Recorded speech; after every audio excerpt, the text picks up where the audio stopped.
We'll start the formal meeting. Welcome to the 10th meeting of this year of the Rural Affairs, Climate Change and Environment Committee, last before Easter recess. Everyone present is reminded to switch off their mobile phones, etc., because it could affect the broadcasting system.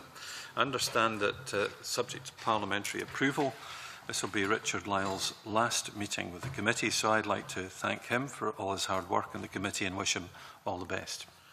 Thank you very much. It's certainly been an enjoyable time, and I wish you well, and I know this committee has worked well in the past, and I'm sure you'll tackle all the issues in the future. Thank you very much. Agenda item 1, subordinate legislation. First item today is for the committee to consider 3 negative instruments, 2 on brucellosis and 1 CRC energy efficiency scheme amendment. Now, the members should note that no motion to annul has been received in relation to any of these instruments, and I refer members to the paper. Are there any comments that you have to make? Graham Day. If I may, Convener, it's just again about timing. I just wonder if it would not be possible to get some of these earlier than we're receiving them, particularly in relation to this. That means our committee getting them earlier than. Yeah. But we have to wait for subordinate legislation too. So there are issues about the timing, perhaps, with subordinate legislation scrutiny. Nigel Dunn, like to speak? Thank you, Convener. Could I just recognise from the Delegated Power and Law Reform Committee's point of view, yes, we would like to see things much earlier. We will deal with them as fast as possible, and we'll pass them on to the subject committee as soon as possible. One of the things to note about this, of course, is it's actually already in force. And that is, well, in many ways it's undesirable, of course, but it does actually make a point about the negative instruments, which is that because they don't have to be consulted on before they're laid in the process, then it is actually possible to get something done very quickly. That is the advantage of the negative instrument. But it does mean that we're now looking at something which is already in force. Okay, I don't think this is something we would want to slow down, because it's a very important piece of work on brucellosis in particular. Alec Ferguson? I would absolutely agree. We don't want to slow it down, but there is something, I think a stranger looking in from outside at our processes would find it slightly odd that we're looking at an instrument that came into force yesterday, but also the fact that the penalty involved in it was wrong in the first place, as I understand, and has had to be reduced from 6 months to 3 months potential. It's just a bit messy. And I think if we can get that on the record, which obviously we now have, it's worth doing, because this is something that could be tidied up. Nigel Dunn? Thank you. Just to extend the story, I mean, it is worth making the point that the first of the 2 that we have here was simply erroneously drawn up, and everybody accepts they simply made a mistake and they put it right in order to correct it, in order that what we have before us today is a corrected, amended version. Mistakes do happen, I'm afraid. Well, thank you for your comments. They're noted. They're on the record. I have to say that we are brought the negative instruments, etc., as quickly as humanly possible by our clerking team, so we look to the system to change rather than us pointing in any way at our own officers, because it's somewhere deeper than that things need to move more quickly. Claudia? Apologies, Convener, for coming in late.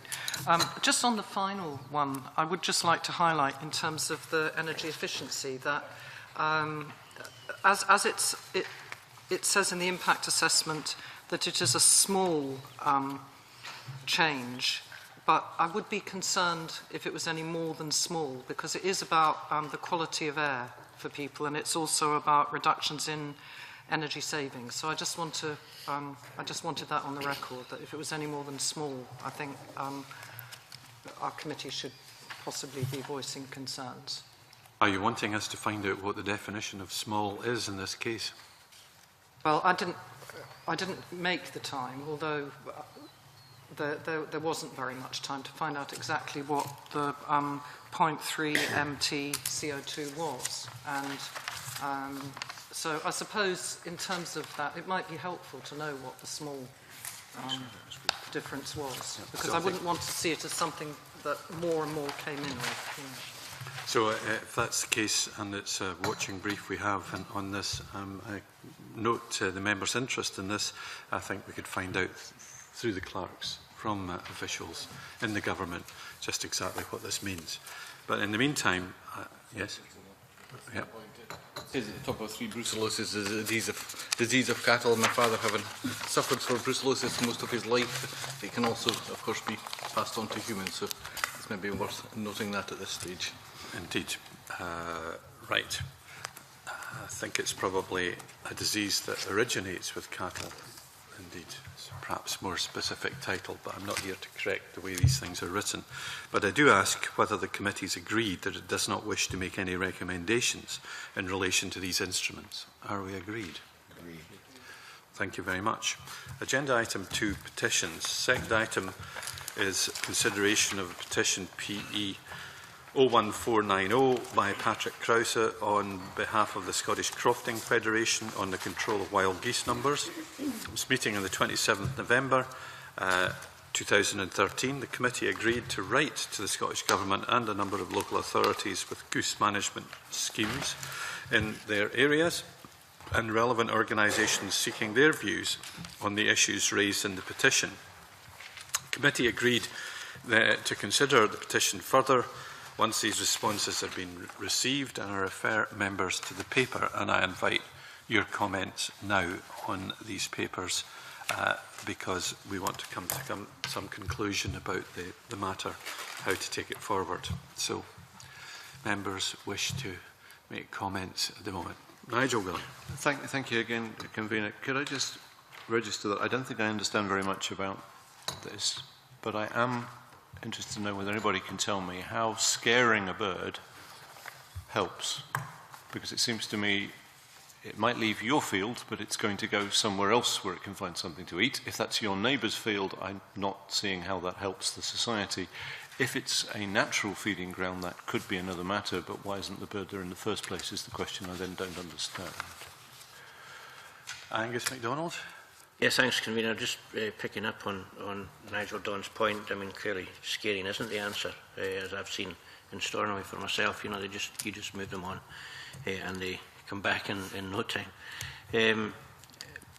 Perhaps, Convener, it would be an idea to highlight that when this came to the Public Petitions Committee, which I'm a member of, they recognised the seriousness and the urgency of this and passed it on to the Rural Affairs Committee immediately, rather than go through the normal motions of approaching the government for their response. So, given that it is a major issue for coastal crofting communities, it's good that the Public Petitions Committee did recognise that. It's clear from the submissions, I certainly welcome the submissions, but it's clear from them that there's a clear problem and a growing problem.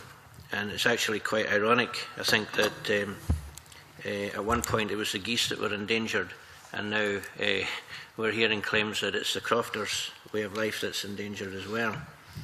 It would seem that the responses that we've had from crofters have highlighted that we can't have a situation where, as the Crofting Commission has advised, that the current size of the goose population in some coastal crofting areas is unsustainable for continuing productive use of crofts, with the knock-on effect that crofters are discouraged from working their crofts simply because they can't secure the crops.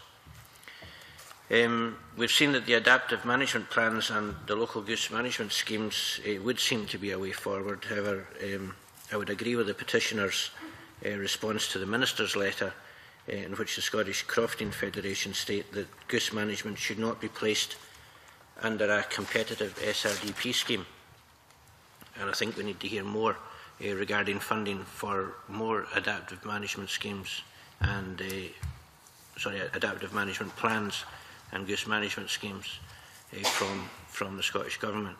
We're hearing comments from coastal crofting communities that the geese problem is out of control and that it's the single biggest threat to island crofting. And we also hear from the Scottish Crofting Federation's response to the Minister's letter that the Scottish Government need to address this national problem as a matter of urgency in order to avoid catastrophic results for remote populations and internationally valued environments. Now, you know, the words catastrophic coming into this situation highlight how strongly people are feeling about this. And in fact, I've got a West Highland Free Press edition from exactly a year ago this week, in which Rebecca Cotton, who was the project manager for the Macher Life Plus environmental programme, states that despite our tireless efforts, last year we shot over 4,000 greylags. The numbers are still rising. Crofters have said that they can tolerate a population of 3,500 to 4,000. At the moment, there are around 10,000 geese in the Uist, and that population is growing. And she added, we all talk about the need to retain young people as the most important contribution to the sustainability of the Western Isles. But in crofting terms, there will be nothing left for the young people unless we do something about the goose problem now. Unfortunately, the Macher Life project finishes this year, and we haven't as yet secured another phase. Now, you know, there have been issues in the Uist where it's moved forward. They're now able to sell on the meat you know, from the carcasses, but there's clearly a very serious issue here, and I think it's incumbent upon this committee to look at it a bit more closely and hopefully ensure that the government take a more proactive response to it. Okay. Did you want to speak about Galloway?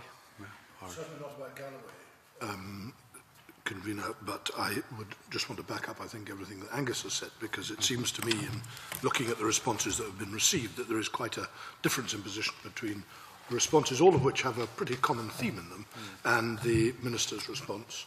I think, as the petitioner himself puts it in his response, yes, he says the Scottish Government response does not bring comfort, and I think given the fact that there is clearly a huge problem here, and given the fact that the responses from everybody except the Scottish Government tend to take one position, I think we should, my own views, we should ask the Minister to come and speak to us about this and try and talk over the whole issue when we're looking at our forward work programme. Graham Day.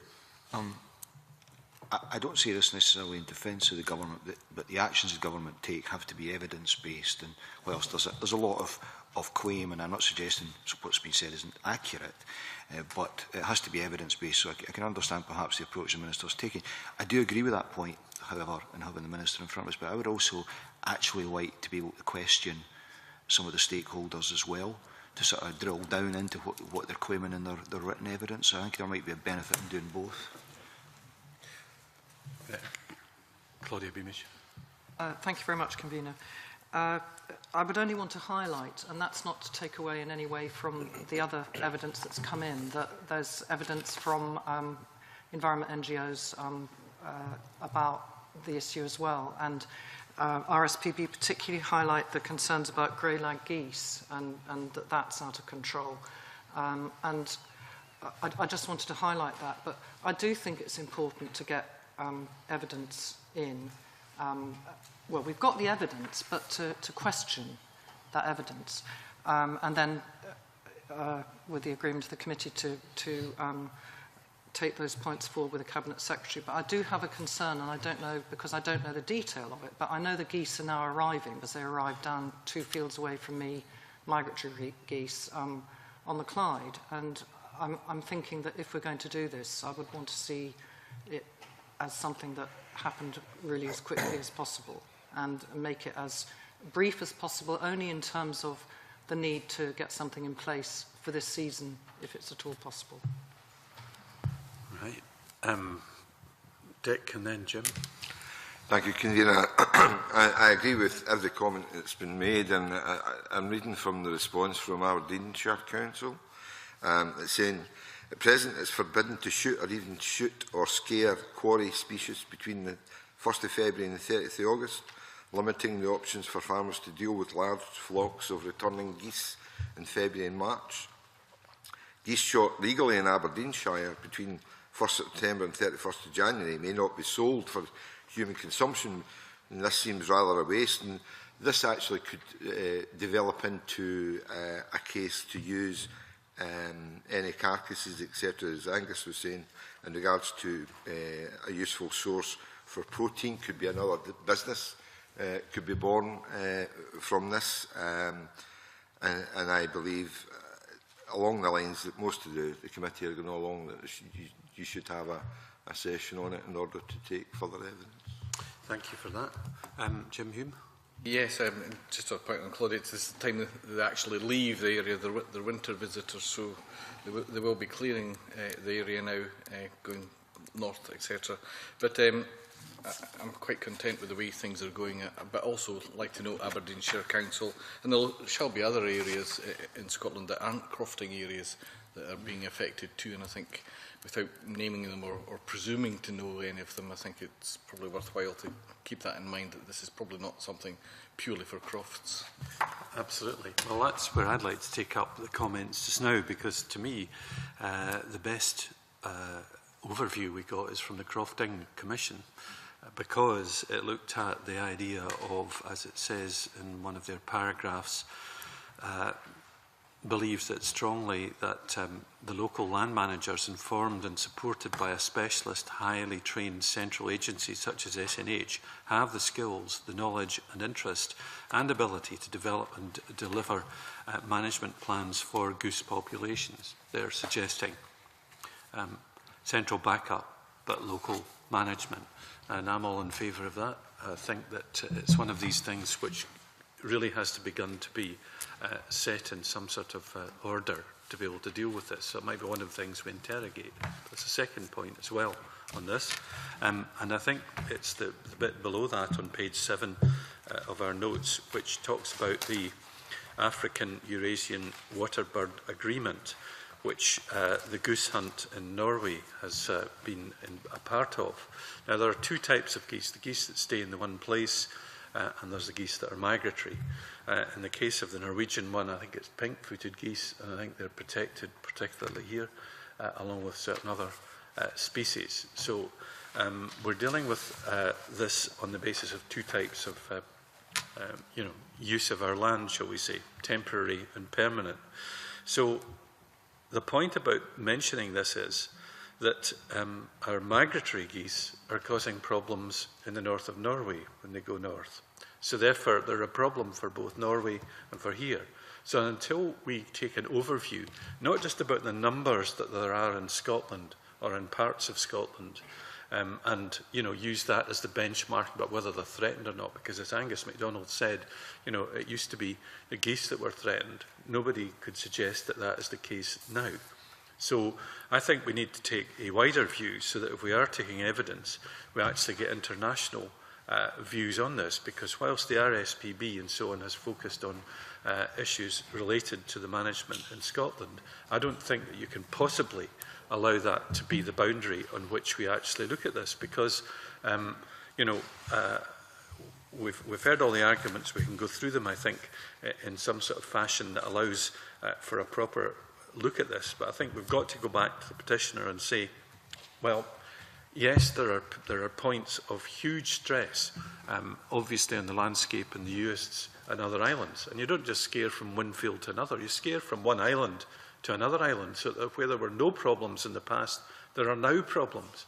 And that's why this is something which has got to be looked at, as a wider management strategy, but with a local management element in it, where people take responsibility. Now, another point I'd like to make is, because we're trying to avoid using lead shot, the shooters in Orkney have pointed out that steel shot doesn't fire as far, so it's more difficult to shoot the birds. And indeed, so we've got to have to find some sort of way in which we tackle that particular problem as well. The papers open up a myriad of issues, and I'd like to think that we could get a really good session that allows our government to take a position of tackling the issue in an international context, but with local management controls in place and backed up as needs be. It was mentioned that the SRDP is a question about this. I think we've got to look seriously about whether in fact that's the best route for it, or whether it's actually pest control. But anyway, these are some of the thoughts I had from reading these papers. And if anyone else wants to come back just now, fine, I'm sure we can draw this to a close fairly soon. Alec Ferguson? No, I want to, like you, I was struck by the paper from the Crofton Commission, and in particular the focus on the need for local input, because I thought one of the differences that I was referring to earlier was that I thought that was a very forceful argument about the need for local input, whereas the Minister is suggesting that there is already a considerable amount of local input. I think we need to drill down into these issues to find out where we are. But I don't want to prolong this unnecessarily, but I fully support the comments that have been made. Well, I think between us we've got a whole range of things that we want to find out. So, in the paper, we're offered a number of approaches here, and we should find these at page 4. So, let's have a think about this then.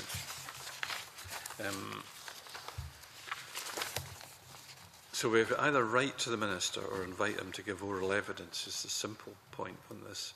I think we certainly do, but people have said they want to take evidence from stakeholders. So I think we're looking at 2 sessions here. Stakeholders and the Minister, and that we therefore point out to people on the basis of this discussion about some of the focus that we'd want to have. So can we manage to agree that? Right.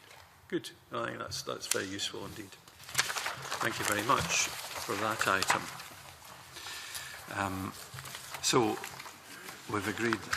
Agenda item 3 is about the climate change budget mainstreaming, and this item is for members to consider a draft letter to committees regarding its climate change budget mainstreaming process, and I refer members to the draft letter and the appendix. I think I'll kick off here, since it's in my name, on your behalf, and see what you think about this.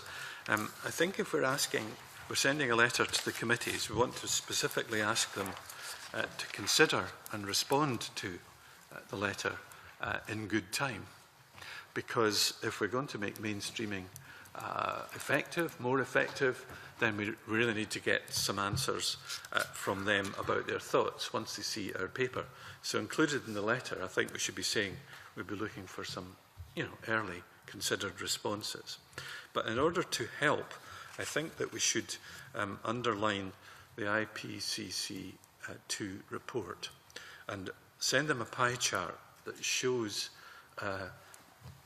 what the sources of climate change are, like transport, like homes, like agriculture, to show them that there are a whole range of the committees that are actually affected, that when we say that they're all climate change committees, that they've got to realise that things under their responsibility are part of that. So I think with the letter, there has to be some kind of infograph.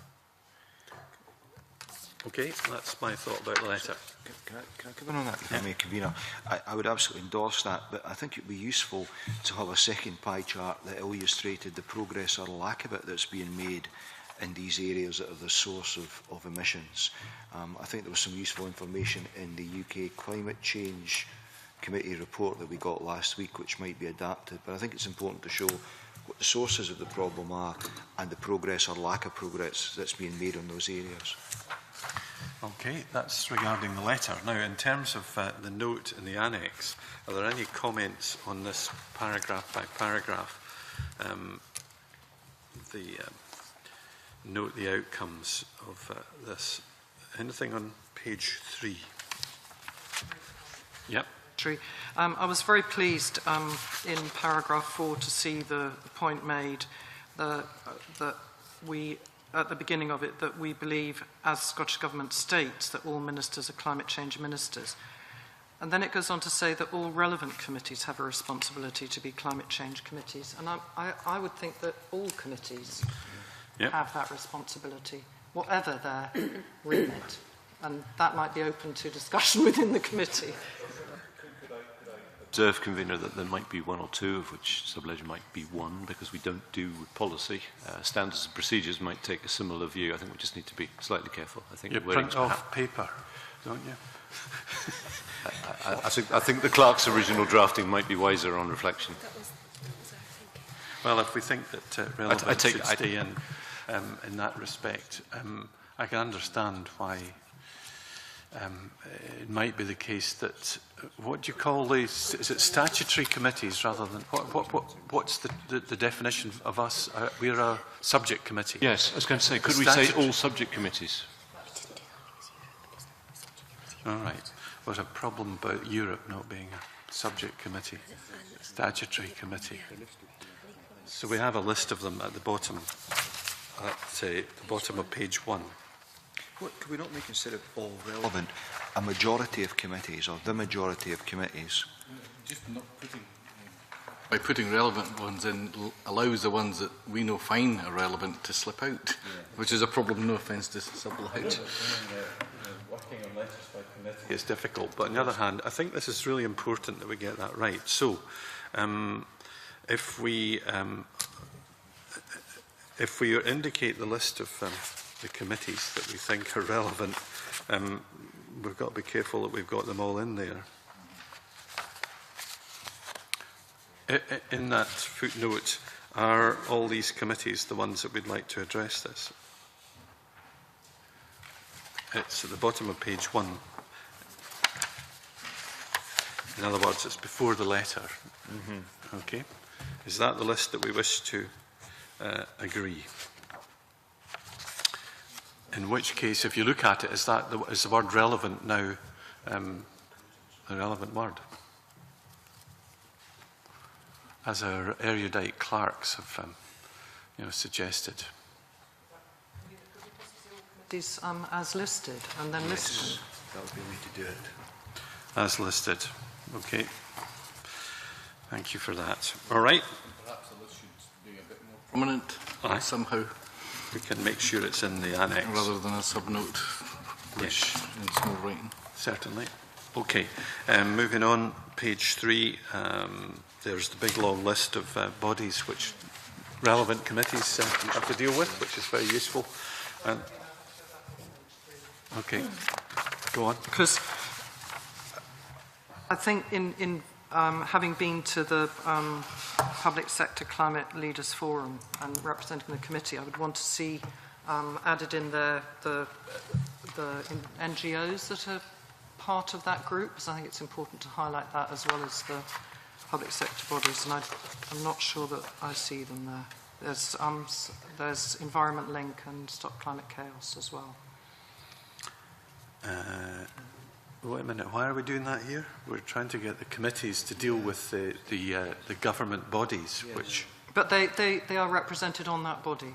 So, can I disagree slightly with Claudia on that? Because I think the purpose of this paragraph, this large paragraph, is simply to highlight to the relevant committees why they're relevant, and therefore the inclusion of the NGOs isn't needed. Whilst I understand where she's coming from, I don't think it sits in the context of that paragraph. Okay, can we agree on that just now? Good. Moving over to page 4, if we're finished in page 3. Right. There's 2 ins in the first bullet point. Second bullet point. Can I suggest, Convener, that we change the word highlight in climate change to examine, because examine is, I think, suggests a more inclusive process, and it would be a discussion with the MSPs in that context. It's a small point, but I just think examine's a more appropriate word. We agreed. So that's in bullet point 2, middle line, and officials to MSPs and officials to examine climate change spending issues. Okay. Do we need, if there is sufficient demand in at all? Does that not weaken it? Yeah, I think that's too. No, let's leave it out and see what happens. Bullet point 3. Bullet point 4. Again, Convener, can I suggest that we would host rather than organise a discussion? And when we're talking about in the second paragraph, with all relevant subject committee conveners, it says to discuss, I think to consider again, it's part of an inclusive process, it's having everybody involved in it. Host and consider, okay. We agreed about that. That strengthens it. And the next bullet point, the final one, the EU reporters, you know, mirroring that approach, I think it's a very good idea, because Claudia is doing that job for us at the present time outside of this. So we'd look to each committee to have someone who's more than just the officials, I think, to be a kind of contact and to raise the issues in a fashion that could actually get good responses. So that all right there? And the final 2 paragraphs, if so, can we sign off the letter and so on once it's amended? Can you let me send it in my name? You know what's in it. You know what we've agreed to put in it. And as agreed at our previous meeting, committee will take the next agenda item, consideration of its work programme, in private. And before we move to this session in private, I'll outline in details of the committee's next meeting, which will be on the 23rd of April. The committee will take evidence from the Secretary of State for Environment, Food and Rural Affairs, Owen Patterson, on a range of rural and environment issues. And now I close this meeting and move into private.